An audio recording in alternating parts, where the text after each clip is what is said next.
শ্বাস ছেড়ে ধরে রাখেন, তারপর শ্বাস নিয়ে ধরে রাখেন। এটা তো তুমি ফিক্সড স্প্লিটিং আছে কিনা, যদি দুইটাতেই ইন্সপিরেশন এক্সপিরেশন দুইটাতেই একই রকম স্প্লিটিং থাকে তাহলে হচ্ছে fixed splitting, wide fixed splitting. Normally আমাদের ইন্সপিরেশনে P2 আগে হওয়ার কথা, মানে স্প্লিটিংটা ছোট হয়ে যাবে, বোঝা যাবে না, ঠিক আছে। A2 P2 প্রথমে হচ্ছে A2 আসে, মানে আউটিং যে কম্পোনেন্ট সেটা হচ্ছে A2, আর পালমোনারি যে কম্পোনেন্ট সেটা হচ্ছে P2।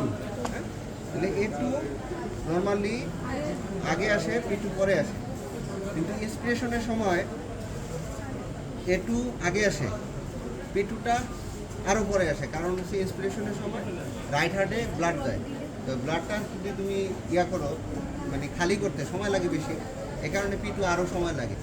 এ কারণে তুমি ফিক্সড মানে নর্মাল পার্সনের ক্ষেত্রে স্প্লিটিংটা বোঝা যাবে শুধুমাত্র ইন্সপিরেশনে, এক্সপিরেশনে বোঝা যাবে। হ্যাঁ,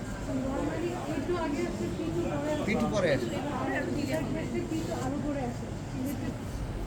অথবা এইচডি আছে, এইচডি যাদের আছে, এইচডির ক্ষেত্রে wide fixed splitting of the second heart sound থাকে।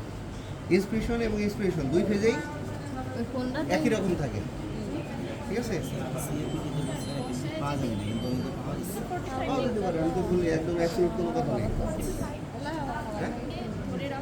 হ্যাঁ, শ্বাস ছেড়ে ধরে রাখবো, তখন এই পালমোনারি এরিয়াতে রাখবো।